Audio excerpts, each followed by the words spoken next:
अस्सलाम वालेकुम दोस्तों, फिनोमिनल फैक्ट्स में आप सबको खुश आमदीद। फ़लस्तीन और गज़ा में इसराइल के इंसानियत सोज मज़ालिम के बाद किबला अवल बैतुल मुक़द्दस और फ़लस्तीन एक मरतबा फिर दुनिया भर की नज़रों के सामने आ गए हैं और बैतुल मुक़द्दस की आज़ादी के ख्वाब सजाए अहले फ़लस्तीन की दास्तान तकरीबन एक सदी तक फैली हुई है, जिससे आज हमारी नई नस्ल बिल्कुल नावाकिफ है। नाज़रीन, अहले फ़लस्तीन की कहानी रोशनाई से नहीं बल्कि उनके खून से लिखी गई है। वीडियो स्टार्ट करने से पहले मेरे इस चैनल को लाइक और सब्सक्राइब कर दें। इसराइल दुनिया के सबसे छोटे ममालिक में से एक है, लेकिन इसका शुमार दुनिया के ताकतवर ममालिक में होता है। इसराइल को चारों तरफ से दुश्मन ममालिक ने घेर रखा है और ये दुश्मन ऐसे हैं जो मौका मिलते ही इसराइल को खत्म कर देना चाहते हैं। 1948 में पहली दफा इसराइल दुनिया के नक्शे में उभरा। इसराइली लोगों के बारे में कहा जाता है कि ये अपने मुल्क से बहुत मोहब्बत करते हैं। यही वजह है कि आज इसराइल अरब ममालिक की आंखों में आंखें डालकर बात करता है। आज की इस वीडियो में आपको ऐसे हैरत अंगेज फैक्ट्स बताएंगे जिनके बारे में जानकर यकीनन आप लोग दंग रह जाएंगे। इसकी एक खूबी ये भी है कि दुनिया के किसी भी कोने में यहूदी बच्चा पैदा होता है तो इसे इसराइली नेशनैलिटी मिल जाती है, यानी दुनिया में कहीं भी कोई भी यहूदी जब चाहे इसराइल में जाकर रह सकता है। इससे भी अंदाजा लगा सकते हैं कि इसराइल अपने मानने वाले मजहब के लोगों के कितना करीब है। इसराइल एक दहशतगर्द मुल्क है। इसराइल का माहौल दरअसल खालिस जंगी बुनियादों पर कायम किया गया, जिसमें हर नौजवान को मैट्रिक के बाद 2 सालों के लिए फौजी मुलाजमत करनी होती है और इन 2 सालों में इसे मुसलमानों के खिलाफ लड़ने और इन पर फतह हासिल करने और मसीहा की आमद तक इसराइल को मजबूत बनाने के जज्बात से इस कदर भर दिया जाता है कि वो सारी जिंदगी यही ख्वाब देखता है कि कब वो वक्त आएगा जब वो फौज का हिस्सा होगा और उर्दान, इराक, मिस्र, शाम, सऊदी अरब के मुसलमानों का खात्मा करते हुए एक आलमी यहूदी हुकूमत के क़याम का मंजर अपनी आंखों से देखेगा। इस सारी प्लानिंग में यहूदियों के सबसे बड़े आलिम अल-नून इसहाक का हाथ है, जिसने कमाल महारत से इसराइली नौजवानों को मुसलमानों के मुखालिफ बना दिया है।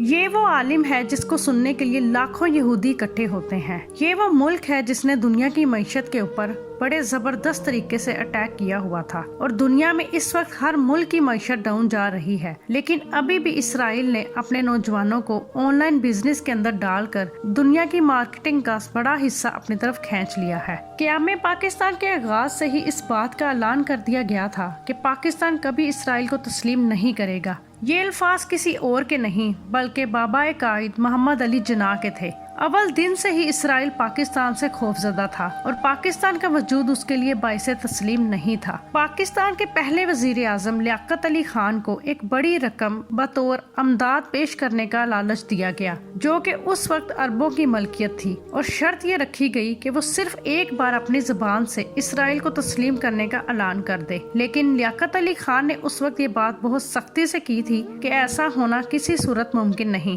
पाकिस्तान कभी इसराइल को तस्लीम नहीं करेगा। अब यहाँ ये सवाल उठता है कि इसराइल को ऐसी भी क्या आफत आन पड़ी कि वो सारी दुनिया को छोड़कर पाकिस्तान से ही खुद को क्यों तस्लीम करवाना चाहता था। दोस्तों, पाकिस्तान बनने के चंद साल बाद इसराइल के वजीर आजम ने इसराइली लोगों को इकट्ठा किया और कहा कि तुम्हें अरबों से कोई खतरा नहीं, तुम्हें खतरा है तो सिर्फ पाकिस्तान से। पाकिस्तान के वजूद को मिटाना होगा। सोचने की बात है कि उस वक्त एक गरीब, बेबस, परेशान और मसाइल से घिरे पाकिस्तान से इसराइल को क्या खतरा हो सकता था। उस वक्त पाकिस्तान के पास ना तो कोई जदीद हथियार थे और ना ही एटम बम का तस्वुर था। अरब ममालिक तो उस वक्त तेल और वसाइल से माला माल थे और इसराइल को टक्कर देने की हालत में भी थे। लेकिन फिर भी इसराइल ने पाकिस्तान पर हमले किए और अल्हम्दुलिल्लाह हमारी फौज ने उन्हें मार भगाया। दरअसल ये एक शैतानी मजहब है, इस पर अल्लाह की लानत है। ये वो कौम है जो चाहती है कि पूरी दुनिया को अपने कब्जे में करे। इसराइल की कुल आबादी 92 लाख है। देखा जाए तो ये आबादी पाकिस्तान से बहुत कम है। ये चाहता है कि पूरी दुनिया में सिर्फ एक हुकूमत कायम की जाए, करेंसी खत्म कर दी जाए, पूरी दुनिया का सिर्फ एक ही सेंट्रल बैंक होगा, पूरी दुनिया की एक ही फौज होगी, किसी किस्म की रियासती खुदमुख्तियारी और कौमी रियासत का वजूद नहीं होगा, तमाम कारोबार, घर वगैरह रियासत की मलकियत होंगे, किसी किस्म की निजी मलकियत नहीं होंगे, खानदान नाम के इदारे का खात्मा कर दिया जाएगा और बच्चे रियासत पालेगी। दुनिया की आबादी को बहुत हद तक कम करने के बाद इसे मजीद बढ़ने से रोका जाएगा। तमाम तालीमी इदारे हुकूमत की मलकियत में होंगे, तमाम गाड़ियाँ भी हुकूमत की मलकियत में होंगी, जरूरी सफर के अलावा हर किस्म के सफर पर पाबंदी होगी और बस इतना ही नहीं बल्कि लोगों की रिहाइश के लिए इलाके मखसूस कर दिए जाएंगे اور ان کے علاوہ وہ کہیں بھی رہائش نہیں رکھ سکیں گے۔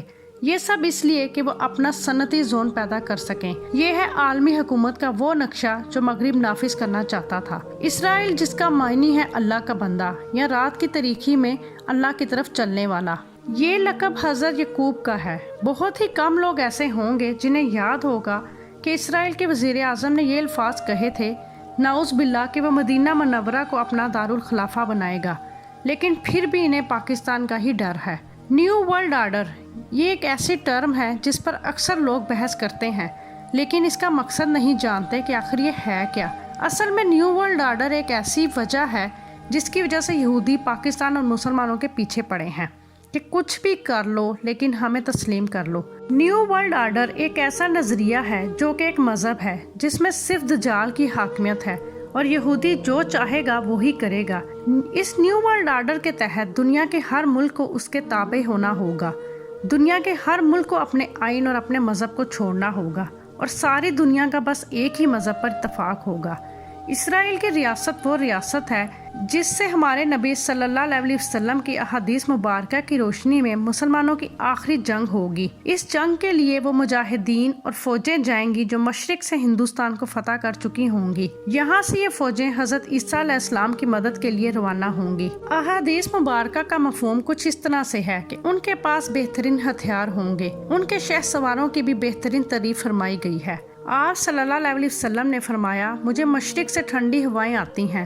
دوستو، مشرق میں کون سا ملک اسلام کے نام اور اللہ کے آخری نبی حضرت محمد صلی اللہ علیہ وسلم کی دعا سے وجود میں آیا؟ کن کن ہستیوں نے اس ملک کے لیے اہم کردار ادا کیا، یہ سب مسلمانوں کو پتا ہے۔ اگر پاکستان یہودی مذہب اسرائیل کو مان لے تو پاکستان کے خلاف بہت سی سازشیں کم ہو جائیں گی، دنیا کی ہر نعمت پاکستان کے قدموں میں ہوگی، دجال کا رستہ صاف ہو جائے گا، دنیا میں موجود آپ کے مخالفین آپ کے دوست ہو جائیں گے۔ اگر پاکستان اسرائیل کو تسلیم کرتا ہے تو یہودی نیو ورلڈ آرڈر میں کامیاب ہو جائے گا۔ پاکستان واحد اسلامی ملک ہے جو ان کی کارستانیوں کو تسلیم نہیں کرتا۔ اگر وہ تسلیم کر لے تو پیچھے بچا ہی کیا؟ کیا ہمارے لوگ نہیں جانتے کہ ان کے پیچھے کون ہے؟